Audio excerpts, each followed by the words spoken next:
Nuestro entrevistado de hoy es Ignacio Jutín, periodista especializado en Europa Oriental, Eurasia postsoviética y Balcanes, maestrando en Relaciones Internacionales, consejero consultivo del Centro para la Apertura y el Desarrollo de América Latina, colaborador de medios de Argentina, Uruguay, España, Serbia, Rusia y Bulgaria, y además publicó el libro Deconstrucción, Crónicas y Reflexiones desde la Europa Oriental postcomunista en el 2018. Ignacio, un gusto tenerte con nosotros. Raúl de la Torre te saluda, acá junto a Yelén. La primera pregunta que te voy a hacer para arrancar este análisis es, desde tu punto de vista, vos conocés además Bielorrusia, ¿en qué cambia la situación de Bielorrusia este hecho que ocurrió con la detención, prácticamente el secuestro del avión, la detención de periodistas? ¿Cambia en algo la situación política de este país y del gobierno de Lukashenko? Buenas tardes, Raúl, Ayelén, gracias por la invitación. En un principio, la primera respuesta sería no. En principio, no. ¿Por qué no cambia?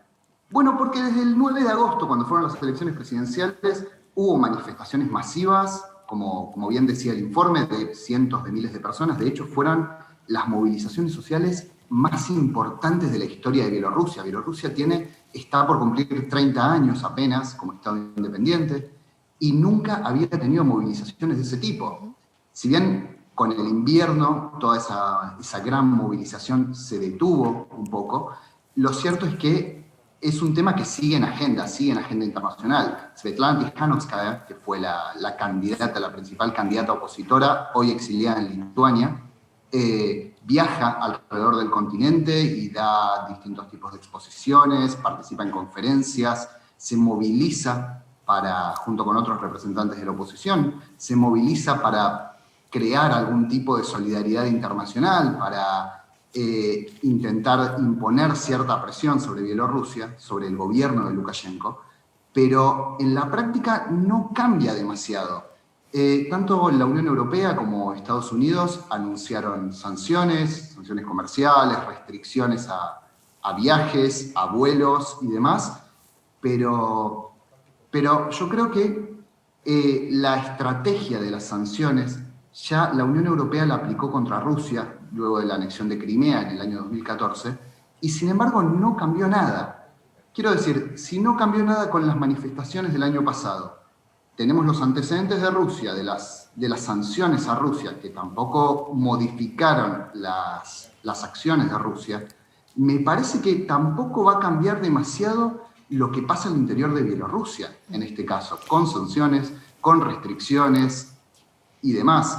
Yo creo que la llave para resolver esta disputa la tiene Moscú, la tiene el Kremlin. Mientras Putin siga apoyando a Lukashenko, aunque como bien decía el informe, no es un líder que le simpatice particularmente, no tienen una excelente relación, creo que no va a cambiar nada mientras esa relación se mantenga, mientras Putin siga sosteniendo a Alexander Lukashenko. Ignacio, quería preguntarte si crees que puede esto reactivar las manifestaciones en las calles, por qué se detuvieron en su momento y si puede generar algún tipo también de impacto social esta decisión de detener a este avión. Yo creo que sí. Me parece que así como hoy en un canal de televisión argentino estamos hablando de Bielorrusia, en canales de televisión de otros países que no tienen mucha relación con Bielorrusia, también apareció esta semana Bielorrusia en la agenda. Y eso es muy importante. Creo que el volver a la agenda puede ser un nuevo apoyo y puede ser una forma de que los bielorrusos salgan de nuevo a la calle. ¿Por qué se detuvieron en su momento las manifestaciones? Básicamente por cuestiones climáticas. A partir de diciembre hace mucho frío en Bielorrusia y es muy difícil mantener a tanta gente en la calle. Pero al mismo tiempo también por la represión. Una represión salvaje, una represión muy importante. Cerca de 30.000 personas fueron detenidas, 7 fueron asesinadas, se registraron más de 1.000 casos de torturas. Y eso obviamente afecta la participación de manifestantes. Genera miedo. Además, por supuesto, estamos hablando de un país en el que no hay mayor participación de la sociedad civil en política. Digamos, la política y la sociedad civil van por caminos paralelos, desde la independencia en 1991 hasta el día de hoy. Eso quiere decir que la mayor parte de los manifestantes durante el año pasado, incluyendo a la candidata Svetlana Tikhanovskaya, no habían tenido mayor conexión con la política. Svetlana Tikhanovskaya no tenía ningún antecedente en política, era una ama de casa que le tocó ocupar ese lugar simplemente porque su marido, que era el candidato, había sido detenido. Y su primera aspiración era liberarlo a él y a otros presos políticos, como por ejemplo Víctor Babarika, que también se mencionaba en el informe, y que creo yo era el candidato, era el principal candidato. Ignacio, contanos brevemente para tener una aproximación mayor. Alexander Lukashenko, políticamente, ¿cuáles son sus nexos, sus aliados en el gobierno y en la sociedad? Hablaste de que hay una sociedad civil que participa poco y además Putin que lo mira con desconfianza. Pero internamente, ¿cuál es su fortaleza? ¿Dónde están sus alianzas que lo ponen en un lugar tan firme en el gobierno de Bielorrusia por tantos años? Bueno, el punto de partida de Lukashenko es muy interesante. Lukashenko fue en 1991, él era miembro del Parlamento de Bielorrusia, aún dentro de la Unión Soviética, y en ese Parlamento fue el único miembro del Parlamento que votó en contra de la disolución de la Unión Soviética, que da una pauta de qué es lo que piensa. Él es un líder fuerte, es un líder heredero de la Unión Soviética. Tanto es así que en 1995 cambió la Constitución para, entre otras cosas, cambiar los símbolos nacionales y volvió a la bandera de la República Socialista Soviética de Bielorrusia, le sacó la hoz y el martillo, pero sí mantuvo la misma bandera, la bandera roja y verde, que vemos hoy. De hecho, por eso los opositores se muestran con otra bandera, que es una bandera roja y blanca, que viene de la primera República Independiente de Bielorrusia, que existió entre 1918 y 1919.